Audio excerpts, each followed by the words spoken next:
유럽에 가기 전 꼭 봐야 할 영화, 오늘은 네 번째로 뮤지엄 아워스입니다. 오스트리아 비엔나에 가서 꼭 들러야 할 곳이 비엔나 미술사 박물관입니다. 이곳에는 빈을 수도로 600년간 유럽을 지배했던 합스부르크 왕가와 17세기 중엽 레오폴드 비렐림이 수집한 40만 점의 미술품이 전시되어 있지요. 이곳은 티치아노, 틴토레토, 벨라스케스, 브리겔, 루벤스, 렘브란트의 그림들을 전시하는 바로크 미술의 보고입니다. 그러면 먼저 바로크 미술에 대해 살펴보겠습니다. 먼저 바로크 이전 사조였던 르네상스 미술의 특징은 이 그림처럼 안정되고 조화롭고 균형 잡힌 그림이었습니다. 이 그림은 이태리 르네상스 세 천재 중 막내인 라파엘로의 작품 요정 갈라테아인데 대표적인 이태리 르네상스 작품이지요. 흰 구름이 있는 파란 하늘과 바다, 갈라테아의 붉은 망토 등 밝고 화려한 색들의 향연입니다. 이 그림은 구도의 극치를 보여주는 그림으로 유명합니다. 모든 움직임들이 서로 전후 좌우로 대응하면서 갈라테아로 집중되어 있습니다. 그런데 아무리 구도의 극치니 원색의 아름다움이니 해도 이런 그림들만 늘 보다 보면 지겹고 실증나기 마련입니다. 사람들은 뭔가 더 자극적이고 좀 삐뚤어지고 보다 강력한 뭔가를 바라게 되지요. 아마도 더 자극적인 것을 그려야 화가들은 더 많은 돈을 벌기도 했을 것입니다. 그래서 이런 그림들이 등장합니다. 이것은 이탈리아 화가 틴토레토의 성 마르코 유해 발굴입니다. 마가복음의 저자인 마가의 유해를 이집트 알렉산드리아에서 베니스로 가져오는 이야기지요. 마가의 유해를 찾고 있을 때 마가의 혼령이 나타나 나 여기 있으니 찾지 말라고 했다는 장면을 그리고 있습니다. 일단 뭔가 삐뚤어져 있지요. 이런 것이 바로크 미술의 특징인데 바로크란 말은 삐뚤어진 진주를 뜻합니다. 또 끌어내리는 썩은 시체들과 바닥에 널브러진 시신들로 가뜩이나 어두침침한 분위기는 괴기스럽습니다. 자극적이지요. 놀란 사람들의 표정과 몸집도 과장되어 있습니다. 이렇게 바로크 미술은 자극적입니다. 틴토레토의 또 다른 작품 최후의 만찬입니다. 레오나르도 다빈치의 최후의 만찬과 비교해보면 그 차이가 극명합니다. 식탁은 삐딱하게 놓여있고 전체적인 분위기는 음산합니다. 악령 같은 존재들이 몰려 날아다니고 램프에서 사방으로 퍼지는 빛은 너무나 자극적입니다. 주인공 예수는 가운데 있기는 하지만 아주 작게 숨겨져 있습니다. 오히려 오른쪽 아래 하녀와 노닥거리는 하인이 더 크게 부각되어 있지요. 한마디로 이 그림은 당시 사람들이 생각하는 성화의 개념을 크게 뛰어넘고 있습니다. 자극적이고 충격적인 바로크적 특징을 여실히 보여주고 있지요. 다빈치의 작품과 비교해보면 차이를 분명하게 느낄 수 있습니다. 다빈치의 최후의 만찬은 너무나 안정적이고 원색의 색감을 보여주고 있지요. 자극적이고 충격적인 요소도 퍼져나가는 빛도 없습니다. 이탈리아의 바로크 화가 뒤를 잇는 것이 플랑드르의 루벤스, 렘브란트 같은 화가들인데 바로크 시대 회화의 중심이 이탈리아에서 암스테르담 쪽으로 옮겨간 것은 한 사건과 깊은 관련이 있습니다. 바로 콜럼버스의 해로 발견입니다. 이 사건으로 식민지로 가는 배들은 베니스가 아닌 암스테르담에서 출발합니다. 이제 유럽의 젊은 남자들은 눈만 뜨면 전 재산을 들고 암스테르담으로 몰려들어 플랑드르 지역에 돈이 쌓이게 되고 자연히 미술사조도 이탈리아에서 이곳으로 옮겨오게 되지요. 바로크 시대 대표적인 화가인 루벤스와 렘브란트입니다. 그런데 이 두 거장에 대해 살펴보기 전에 오늘은 비엔나 박물관의 작품들을 먼저 살펴보겠습니다. 바로크 시대 작품을 많이 소장하고 있지만 이곳에는 라파엘로의 유명한 작품 초원의 성모도 있습니다. 바로크 회화 작품들과 가만히 비교하며 감상해보면 좋을 것 같습니다. 그 다음 이탈리아의 바로크 화가 티치아노의 다나에를 볼 수 있습니다. 남성들이 접근할 수 없도록 탑 속에 갇혀있는 다나에를 제우스가 금비가 되어 찾아오는 장면이지요. 다나에를 그린 제일 유명한 그림은 클림트의 다나에지요. 이 주제는 금지된 여자에 대한 남자의 욕망을 암시하는 듯합니다. 그 다음은 또 다른 바로크 화가인 틴토레토의 수잔나인데 두 명의 늙은 장로가 수잔나를 겁탈하기 위해 엿보고 있는 장면으로 관음증적 욕망을 보인다고 지난번 설명드린 적이 있습니다. 루벤스 작품도 있습니다.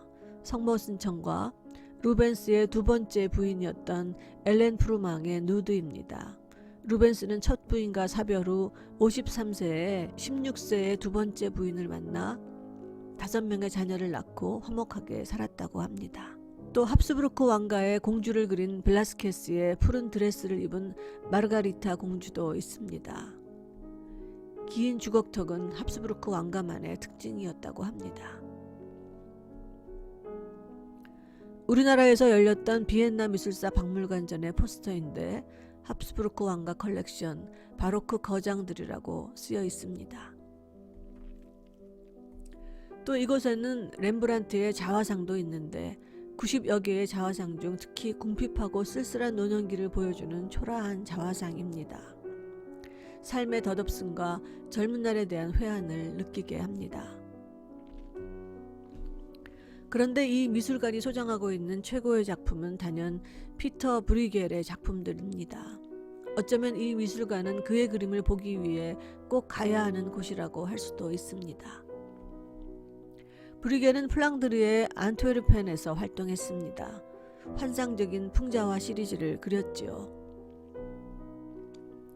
당시 유럽에서 그림은 돈 많은 귀족이나 부르주아들의 주문에 의해 역사나 신화나 성경 속의 중요한 인물이나 그들의 초상화를 그려주는 것이었는데 브리겔은 농민들의 생활을 애정과 유머를 담아 사실적으로 표현했습니다. 그래서 그를 농민의 브리겔이라고 부르지요. 그러니까 그는 당시 돈 받고 그림 그려주는 화가가 아니라 자기 만족을 위해 취미로 그림을 그린 사람이라는 것입니다. 미술사에서 아주 특이한 이력이지요. 농민이나 특히 아이들처럼 보통 사람들이 그 그림의 주역으로 등장하는 것은 16세기에 와서야 실현되는 일이고 그 전까지 그림은 특권층의 전유물이었을 때 이렇게 서민들을 그렸다는 것은 매우 큰 파격이었습니다. 그는 또 그림을 통해 우리를 어떤 싸구려 감상에 빠뜨리거나 우리에게 어떤 설교를 늘어놓지도 않습니다. 마치 어린아이의 그림처럼 그림을 그리는데 그 해학의 깊이가 너무 깊고 천재적입니다. 먼저 그의 대표적인 작품 농부의 결혼식을 보겠습니다. 1500년대 그림에 농부의 삶의 모습을 그렸다는 그 자체가 당시로서는 독창적이었죠. 이탈리아에서는 생각할 수도 없는 일이었으니까요. 그리고 농부들의 모습이 불쌍하거나 초라하게 그려진 것이 아니라 아주 따뜻하고 행복하게 그려져 있습니다. 가난하지만 자기들끼리 함께 즐거움이 넘치지요. 벽 쪽에 쳐진 초록색 휘장 앞에 있는 여자가 이 결혼식의 신부입니다. 이렇게 그림의 주인공이 잘 보이지 않는 곳에 있는 것은 브리겔 작품의 큰 특징이기도 하지요. 앞으로 보게 될 모든 그림에서 이 재미있는 해학을 발견할 수 있습니다. 예수도 마리아도 신화 속 인물들도 예외가 아니지요. 브리겔의 그림에는 신화나 역사 속 주인공 혹은 결혼식의 주인공보다 그들을 둘러싸고 있는 이름 없는 사람들이 더 크고 가깝게 그려져 있습니다. 마치 신화나 역사 속 주인공들이 뭐라 하건 우린 그저 하루하루 삶을 살아간다고 말하는 듯하지요. 이 그림에서도 주인공 신부는 저 안쪽에 숨어 있습니다. 그런데 신랑은 어디에 있는 걸까요? 플랑드르에 살던 브리겔이 신교도였다는 것은 그의 그림을 이해하는 데 매우 중요한 열쇠가 됩니다. 이 그림에서도 우린 기독교적 은유를 찾아볼 수 있지요. 바로 언제 올지 모르는 신랑인 예수를 기다리는 신부처럼 늘 정결하게 등불을 밝히고 기다리고 있어야 한다는 성경 속 이야기를 그림으로 그린 듯합니다. 그래서 정작 오실 예수를 맞이하는 자들은 돈 많은 귀족들이 아니라 바로 이들처럼 순박하게 하루하루를 혼인잔치처럼 함께 기쁘게 살아가는 농민들이라고 말하는 듯합니다. 왼쪽에서 항아리에 물을 쏟고 있는 모습은 마치 예수가 어떤 혼인잔치에서 물을 포도주로 바꿨다는 이야기를 암시하는 것 같기도 합니다. 이것은 소떼들의 귀환이란 작품인데 주인공인 소들은 한쪽으로 몰려있고 화폭의 대부분이 광활한 풍경입니다. 풍경이 그림의 소재가 될 수 있다고 생각하기 훨씬 전입니다. 그래서 브리겔은 미술사상 최초의 풍경화가이기도 합니다. 독실한 신자였던 브리겔은 하나님이 주신 태초의 아름다운 자연을 그리고 있는 것 같습니다. 그런데 잎이 다 떨어진 앙상한 가지 위에 까치가 한 마리 앉아 있습니다. 앙상한 가지와 까치는 브리겔 그림에 단골로 등장하는 소재지요. 이 세상을 관조하는 듯 보이기도 하고 어떤 쓸쓸한 분위기를 자아내기도 합니다. 이 그림의 제목은 십자가를 지고 가는 그리스도입니다. 브리겔의 해악을 제대로 보여주는 그림이죠. 도대체 십자가와 예수는 어디에 있는 걸까요? 가만히 들여다보면 정 가운데 십자가와 그 아래 쓰러져 있는 예수가 있습니다.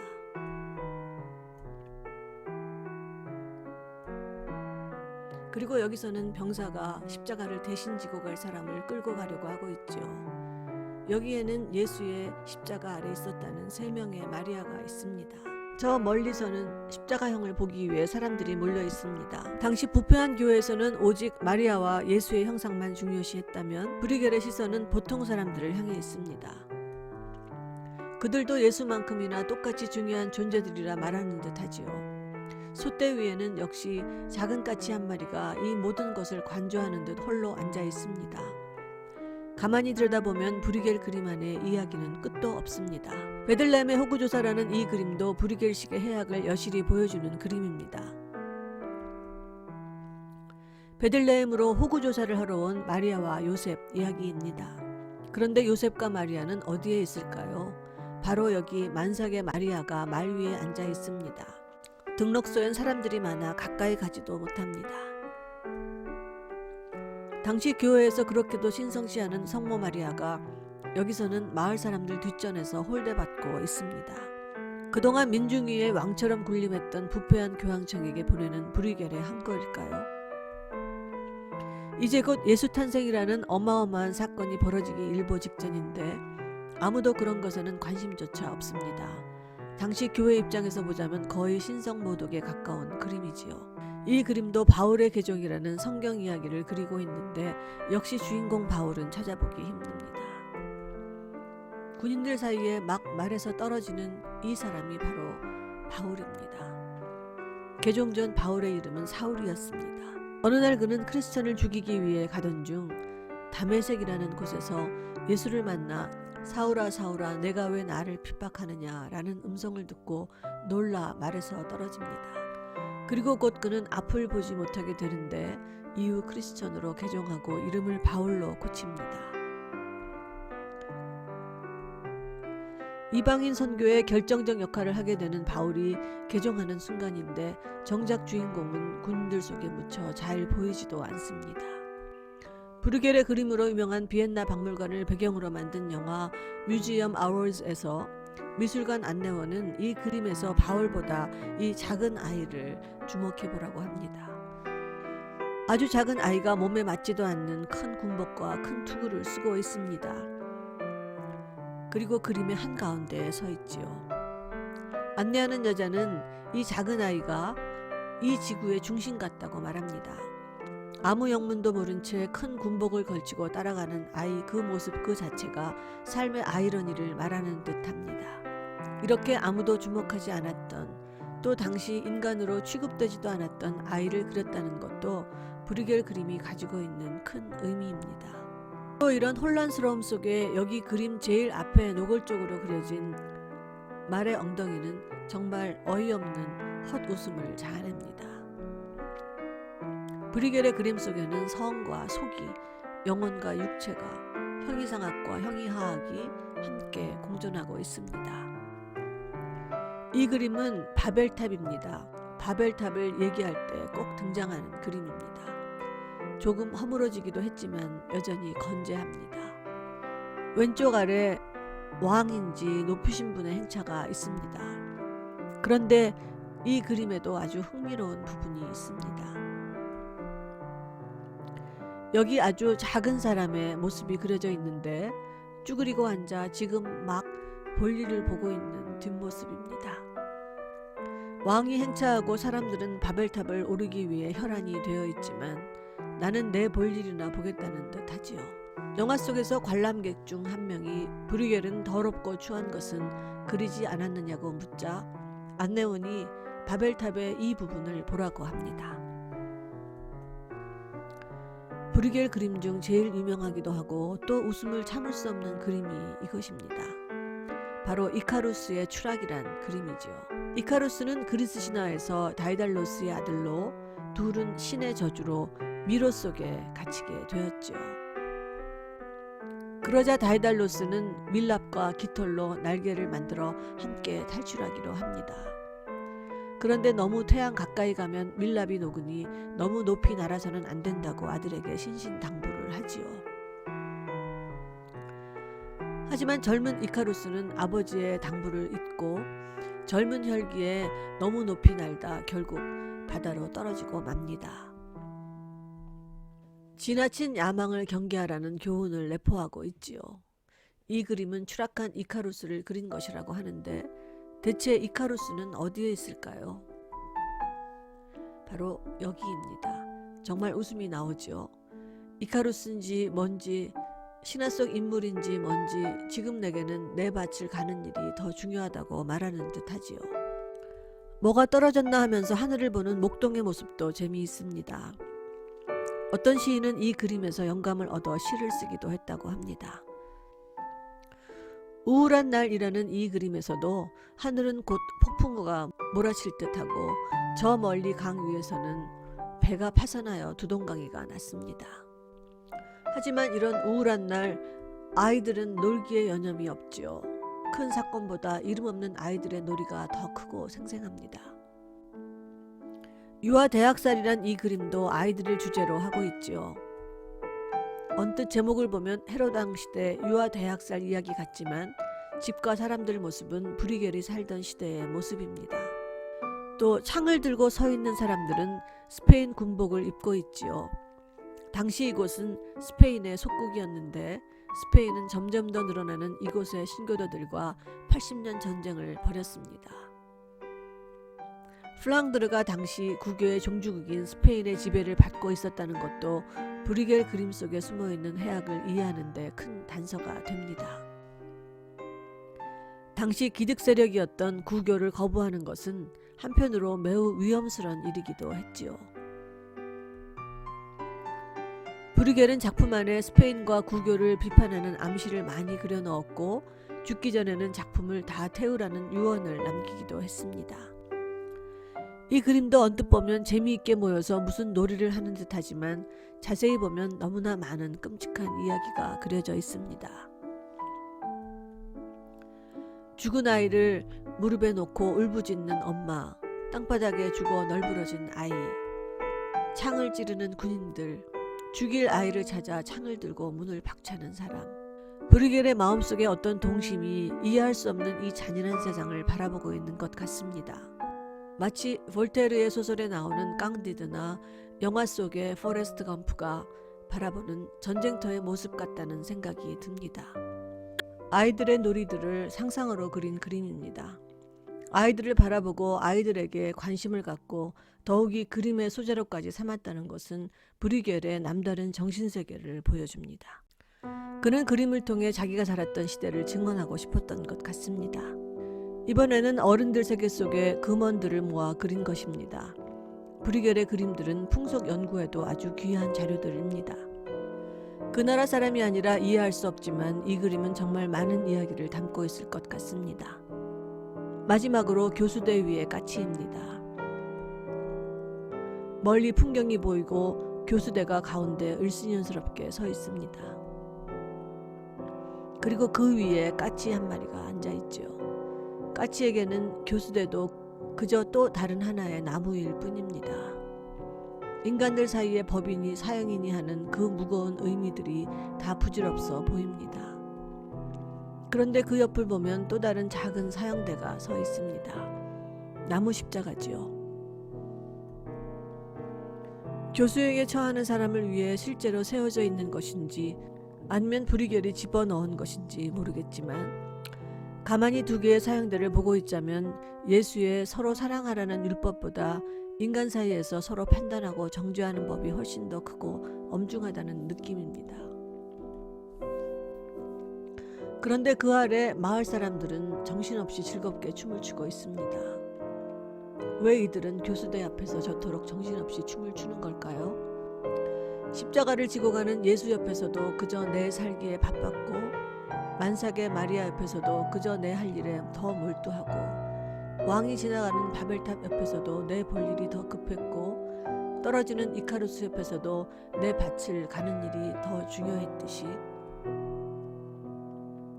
이제 죽음과 사형이란 그 심오한 의미 앞에서도 우리는 그저 울며 웃으며 살아갈 뿐이라고 브리겔은 말하는 듯합니다.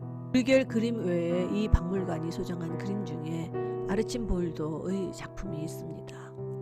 그는 화면에 과일, 채소, 동물, 책 등의 사물을 배열하여 인물 초상을 닮은 기괴한 그림을 그린 화가지요.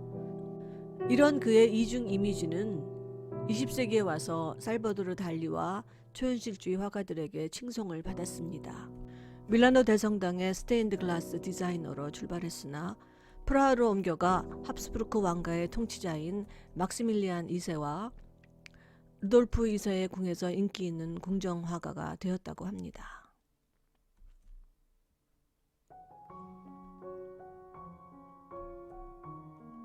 그의 그림은 우의적인 의미와 익살, 해학을 담고 있어서 당대 사람들에게 좋은 평가를 얻었으나 후세에는 별 관심을 끌지 못했다고 합니다. 그의 독특한 시각은 초상화 여름, 겨울에 잘 나타나 있습니다. 이제 그의 4개 그림 중 봄을 보겠습니다. 이 그림만 현재 루브르 박물관에 있고 나머지 3작품은 비엔나 박물관에 있습니다. 자세히 보면 눈동자, 코, 입술까지 백합, 장미 등 수많은 꽃들로 그려져 있습니다. 이것은 여름입니다. 코는 오이이고 뺨은 복숭아이고 눈동자, 입술 등도 모두 과일로 그려져 있습니다. 옷은 밀로 되어 있는데 목 부분에 아르침볼드라고 써 있습니다. 이것은 가을입니다. 밤송이로 입을 표현했고 코는 배입니다. 가을은 포도주 수확철이라 머리는 온통 포도주이고 몸은 오크통입니다. 겨울입니다. 을씨년스런 고목과 마른 버섯이 흉물스런 모습을 표현해내고 있습니다. 그 다음 영화 속에서는 이 박물관에 있는 파티니르의 그리스도의 세례라는 그림을 언급합니다. 예수에게 세례를 주는 세례 요한 그림이지요. 저 위에서 하나님이 아래를 내려다보고 있습니다. 풍경을 통해 아주 깊고 넓은 공간감을 주고 푸른 색조가 아주 독특합니다. 한스 멤링의 아담과 이브라는 작품인데 영화에서 남녀 주인공은 이 작품 앞에서 각자의 인생 경험을 이야기하지요. 영화는 계속 예술 작품과 우리의 삶을 병치시키고 있습니다. 이제 비엔나 미술사 박물관을 배경으로 한 영화 뮤지엄 아워즈를 보겠습니다. 감독은 잼 코헨이고 주연은 메리 마가렛 오하라와 보비 조머입니다. 2012년 로카르노 영화제 등 수많은 영화제에 초청된 작품입니다. 캐나다에서 혼수 상태에 빠진 사촌 간호를 위해 빈으로 온 여자와 비엔나 미술사 박물관 안내원 두 사람의 이야기입니다.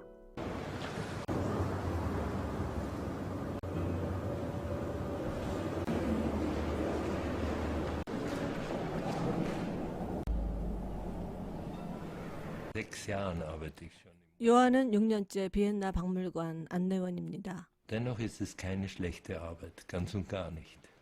Geben Menschen. Und ich mag es, von Nutzen zu sein.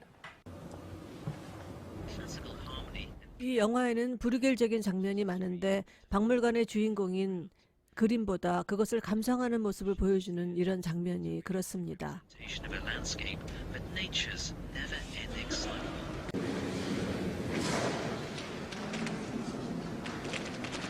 Zu wollen kann man sagen, dass es das Schönste der Welt ist und auch der meistbesuchte Museum überhaupt. Wenn es ruhig ist und man nicht dauernd die Besucher beobachten mag, da kann man auf die Gemälde schauen und wird, glaube ich, immer wieder etwas Neues entdecken. Sind fast alle Gemälde einen Blick wert und die Bruegels noch viel mehr als nur einen. 어느 날 안네라는 캐나다에서 온 여자를 만나게 됩니다. How well do you know the city then? I don't know how good it is. It's my cousin. And we were close when we were kids. I haven't seen her in a long, long time. If you want me to call her doctors for you, or if you want any advice about the city, so you know where to find me. Okay. Sie war ziemlich verloren, wenn auch nicht so sehr wie ihre Cousine Janet, die ins Koma gefallen war. Ich besorgte ihr eine Jahreskarte für das Museum. Wenig ist es mir schwer gefallen, ihr ein wenig zu helfen. 하루는 함께 병원에 가서 사촌에게 박물관의 그림에 대한 설명을 들려줍니다. Four self-portraits by Rembrandt. One is a very famous later work. His clothes being so poor. And apparently he was very honest about this. And also there's a picture of a man made up entirely of vegetables and plants by Archimboldo. And he has a jacket made of wheat and a cucumber or a pickle for a nose. There's a winter man also, but he's a bit frightening. Spring we don't have. Well, there's this one picture of Christ being baptized. And God is also there in the sky above, you know. Blueness of the river and the sky, it's like bluer than I could ever tell. 가난한 말년 렘브란트의 초상화입니다. 비엔나의 슈테판 성당입니다. It's very controversial when they built it. 책을 거꾸로 꽂아놓은 유태인 희생비입니다. And to me the pages are like Jews that were killed. That you have here. I went to the flea markets and national market. I am at home. 서로 살아가는 이야기를 하는데 이야기하는 남녀 주인공이 아니라 주변 사람들을 비추는 것이 브루겔적인 장면입니다. What about? Well, you said you told me about the tour managing thing. Star, and she was, Yeah. as I was saying, you know, learning by doing, and I didn't tell you this before, but I do have a Something. No, that's death metal, I think. How do you know Cradle of Filth? You should see. Street people that I don't. So we're seeing before and after. Yeah. The two, and they don't even look like they're nude. They look like they're proud, which I like. They don't look ashamed.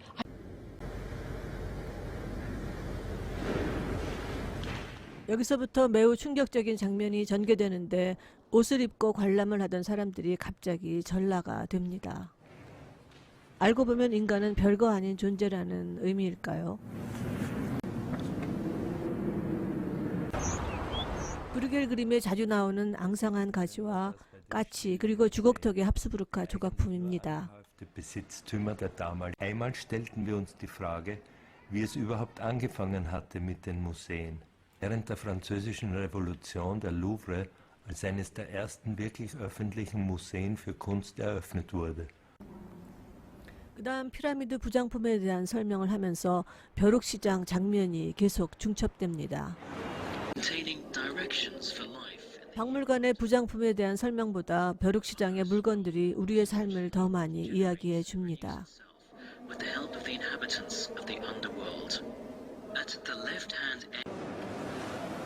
이제 브루겔 작품에 대한 설명이 시작됩니다. I'd like to welcome you in the Bridal Room. He was well respected in his day, though he died young and only left us with between 40 and 50 paintings. One must remember his paintings weren't shown in museums, as museums didn't exist then. The Netherlands under Spanish Catholic rule were torn by religious division that would soon erupt into the 80 Years' War. With the Reformation, famously claimed he would rather sacrifice 100,000 in Flanders, Duke of Alba, to crush the spreading rebellion. He was called the peasant Bruegel, and for better and worse, he remains best known as the painter of quaint scenes of peasant life. The peasant wedding, without losing any of the natural disorder of a country banquet, over to the crowded entranceway, blocked with guests and jealous onlookers, the plump and healthy bride, whose expression tells me she's keeping something to herself. In any case, these scenes are less quaint and more radical. Truthful depictions of peasant life were hardly common in the day, and Bruegels, in their honest detail, can practically be considered documentary. They are not sentimental, nor do they judge. Imagine a time where such a thing as a landscape painting had never really existed in the West. Bruegel is credited with being one of the first to give landscape in and of itself its due. Children's games and the Tower of Babel. Symbolic to me. And I'm sure 이때 한 사람이 브리겔은 인간의 추한 점을 그리지 않았느냐고 묻습니다.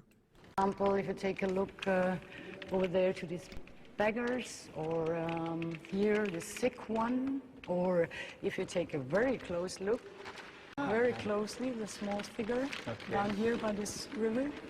Eccolo qua. Yes, it is. Well, I've read the title, and it's called The Conversion of St. Paul. Yes, and here he is in blue, having fallen off of his horse. I might argue that the center of the picture is the fine tree, sheltering this little boy in a helmet. And yet, he's as important as all of the army or St. Paul himself. Once again and again with Bruegel. Over there, for example, the procession to Calvary, and Christ, hard to even find in a picture crowded with the crowd, with people going about their own business. Therefore, as a very original artist, an amazing link between the medieval and the modern.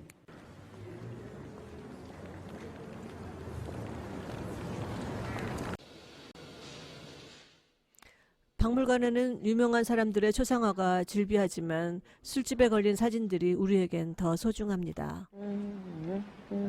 틴토레토의 수잔나입니다. 두 사람은 동굴 관광을 하고 나와 사촌이 죽었다는 소식을 듣습니다. I'm terribly sorry.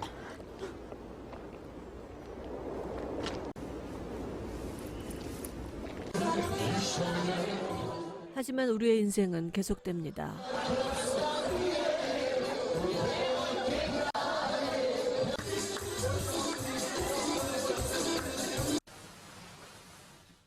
다음날 안내가 쓸쓸히 노래하는 장면이 오래 기억에 남는 장면입니다. Its way up a central path.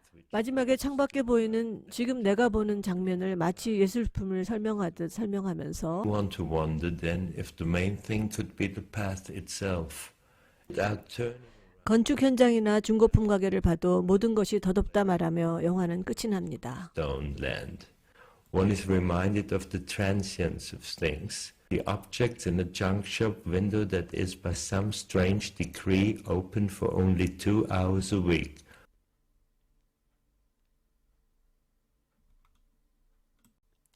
다음 시간에는 전 세계 어느 미술관을 가도 꼭 보게 되는 루벤스와 렘브란트, 그리고 진주귀걸이를 한 소녀를 그린 화가 베르메르에 대해 살펴보고 영화 진주귀걸이를 한 소녀를 보겠습니다.